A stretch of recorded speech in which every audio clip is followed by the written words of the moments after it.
നമസ്തേ. സായം സന്ധ്യയിലേക്ക് എല്ലാവർക്കും സുസ്വാഗതം. ഞാൻ ശാന്ത ഉണ്ണികൃഷ്ണൻ. മൂകം കരോതി വാചാലം പങ്കും ലംഘയതേ ഗിരിം യൽ കൃപാതമഹം വന്ദേ പരമാനന്ദമാധവം. ഇന്ന് നമുക്ക് ഈ അക്ഷയതൃതീയയെ പറ്റി ഒന്ന് ചിന്തിച്ചാലോ.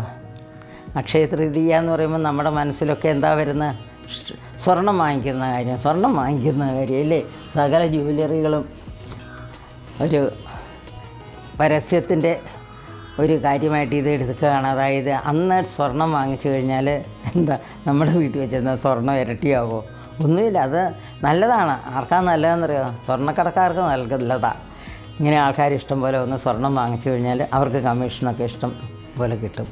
പക്ഷെ നമ്മളെ സംബന്ധിച്ചോളം ഈ അക്ഷയതൃതീയ എന്ന് പറഞ്ഞാൽ സ്വർണം വാങ്ങിക്കാനുള്ള സമയമല്ല, നമുക്ക് സൽപ്രവൃത്തികൾ ചെയ്യാനുള്ള സമയമാണ്.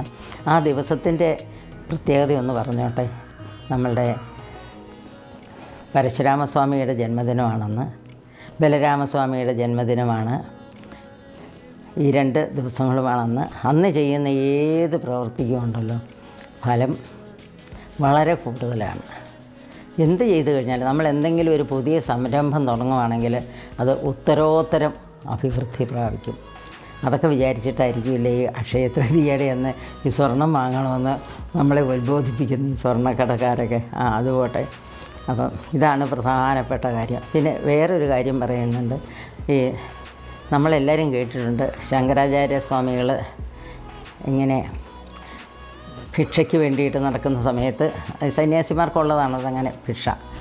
അങ്ങനെ ഭിക്ഷ എടുക്കാനായിട്ട് ഒരു വീട്ടിൽ ചെന്നപ്പോൾ അവിടെ ഒരു സ്ത്രീ മാത്രമേ ഉള്ളൂ.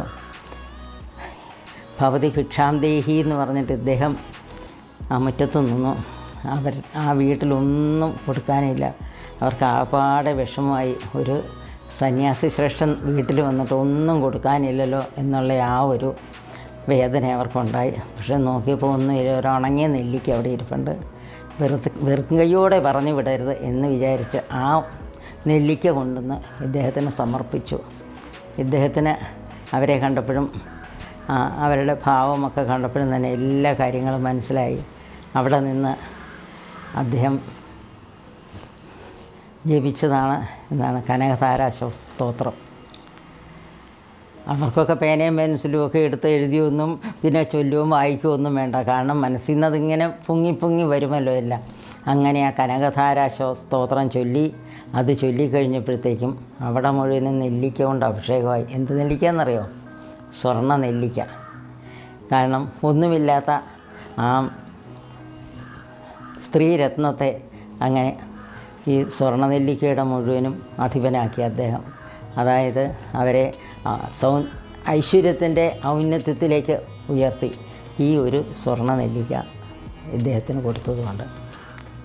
വേറൊന്നുമല്ല, ഇതിന് നമ്മൾ മനസ്സിലാക്കേണ്ടത്, നമ്മൾ ചെയ്യുന്ന ഏത് പ്രവൃത്തിയും അനേക മടങ്ങ് നമ്മൾക്ക് ഫലം തരുമെന്നുള്ളത്. കണ്ടില്ലേ, ഒരു സ്വർണ്ണ നെല്ലിക്ക, ഒരു ഉണങ്ങിയ നെല്ലിക്ക കൊടുത്തതിന് പകരം ഇവർ ധനികയായി.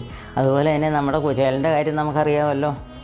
ഒരു പിടി അവൽ കൊടുത്തു കഴിഞ്ഞപ്പോഴത്തേക്കും ഏത് നിലയിലേക്കാണ് കുചേലനെ ഉയർത്തിയത്? കാരണം കുചേലന് ഈ ഭൗതിക സുഖങ്ങളിലൊന്നും അത്ര താല്പര്യമില്ലായിരുന്നു. എങ്കിൽ പോലും ഭഗവാൻ സമ്മതിച്ചില്ല. ഭഗവാൻ അദ്ദേഹത്തിൻ്റെ പത്നിയുടെ മനസ്സറിഞ്ഞ് പോകാൻ നേരത്ത് പത്നി പറഞ്ഞു വിട്ടില്ലേ എന്തെങ്കിലും തരാതിരിക്കില്ല എന്ന് പറഞ്ഞ് ഇവിടുന്ന് ഇറങ്ങിയപ്പോൾ എന്താ കുചേലൻ ചിന്തിച്ചത്? ഞാൻ ആ കാര്യം ഭഗവാന്റെ സംസാരത്തിൽ മതിമയങ്ങിയ ഞാനും പറഞ്ഞതിലൊന്നും ദേവൻ അയർത്തുമില്ല.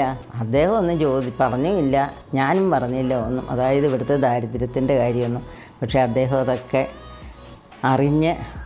മനസ്സറിഞ്ഞ് വേണ്ടത് കൊടുത്തു. അതുപോലെ നമ്മളും ഈ ഒരു അക്ഷയതൃതീയയുടെ അന്ന് നമ്മൾ എന്ത് ചെയ്യുന്നോ അതിന് വളരെയധികം ഇരട്ടി ഫലം അല്ലെങ്കിൽ ഗുണം അഥവാ ഐശ്വര്യം നമുക്കെല്ലാം ജീവിത സൗഭാഗ്യങ്ങളും ഇതുകൊണ്ടൊക്കെ ഉണ്ടാകുന്നതാണ്. ചിലരുടെയൊക്കെ വിചാരം എന്നാണെന്നറിയോ? പിന്നെ എന്തിനാ ഇപ്പോൾ ഹരേ രാമ ജപിച്ചിട്ടോ ഇല്ലെങ്കിൽ നാരായണ നാമം ജപിച്ചിട്ട് നമുക്ക് എന്നാ കിട്ടാനാ എന്നൊരു ചിന്തയുള്ള കുറേ ആൾക്കാരൊക്കെ ഉണ്ട്. പക്ഷേ അവർ മനസ്സിലാക്കുന്നില്ല നമ്മൾ ഭഗവാനെ ആശ്രയിക്കുന്നതോട് കൂടിയിട്ട് ഭഗവാൻ നമ്മളെ ഏറ്റെടുത്തു കൊള്ളുമെന്ന്. ഭഗവാൻ നമുക്ക് വേണ്ടതൊക്കെ ഇഷ്ടം പോലെ ഭൗതിക സുഖങ്ങളും ഒക്കെ തരും. അത് നമ്മളെപ്പോഴും കാണുന്ന കാര്യങ്ങളാണ് ഇതൊക്കെ. പക്ഷേ എന്നാലും ഇതൊക്കെ വിശ്വസിക്കാൻ പലർക്കും ബുദ്ധിമുട്ടാണ്. അതവരുടെ കാര്യമില്ല, നമ്മളതൊന്നും ചിന്തിക്കേണ്ട. അപ്പം നമ്മൾ ഈ ദിവസം ഈ അക്ഷയ തൃതീയയുടെ അന്ന് രാവിലെ കുളിച്ച് ഇഷ്ടം പോലെ ഈശ്വരനാമങ്ങൾ ചൊല്ലുക. ഏത് നാമം ചൊല്ലിയാലും കുഴപ്പമില്ല. ഇപ്പം ദേവി മാഹാത്മ്യമോ ഇല്ലെങ്കിൽ അങ്ങനെ എല്ലാം വേണമെങ്കിലും ചെയ്യാം. പക്ഷേ പിന്നെ നമ്മൾ കുടുംബക്ഷേത്രത്തിൽ പറ്റുമെങ്കിൽ പോവുക കേട്ടോ. കുടുംബക്ഷേത്രത്തിൽ പോവുക എന്ന് പറഞ്ഞിട്ട് അവിടെ വഴിപാട് കഴിക്കുക എന്ന് പറഞ്ഞാൽ നമ്മളുടെ ഔന്നത്യത്തിന് ഏറ്റവും വലിയൊരു ഘടകമാണ് നമ്മളുടെ കുടുംബക്ഷേത്രങ്ങൾ. ഒരു കാര്യമുണ്ട്, നമുക്കറിയാൻ മേല പലർക്കും നമ്മുടെ പരദേവത ഏതാണ്, കുടുംബക്ഷേത്രം ഏതാണെന്ന്. പക്ഷേ അവരുടെ ഇരിക്കുന്നവർക്ക് നമ്മളെ അറിയാവേ.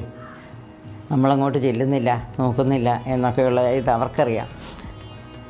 അതുകൊണ്ട് ഞാൻ എൻ്റെ വീട്ടിലേക്ക് എപ്പോഴും പറയാറുണ്ട്, നമ്മളെവിടെ പോകുന്നതിന് മുമ്പും ഇപ്പം ഗുരുവായൂർക്ക് നമ്മൾ പോവുകയാണെങ്കിൽ കോലാനി കൃഷ്ണനോടും അമരങ്കാവിലമ്മയോടും ഒരു വാക്ക്, അമ്മേ ഞങ്ങൾ പോകുക കേട്ടോ, അല്ലെങ്കിൽ ഭഗവാനെ ഞങ്ങൾ പോവുകയാണ് എന്നും. അത് നമ്മൾ യാത്ര പറഞ്ഞിട്ട് ഇങ്ങനെ ഒരു കാര്യമുണ്ട്, നമ്മൾ എവിടെയെങ്കിലും പോകുമ്പോൾ നമ്മൾ അമ്മയോടും അച്ഛനോടൊക്കെ പറയില്ലേ, അതുപോലെ പറഞ്ഞിട്ട് പോകണം.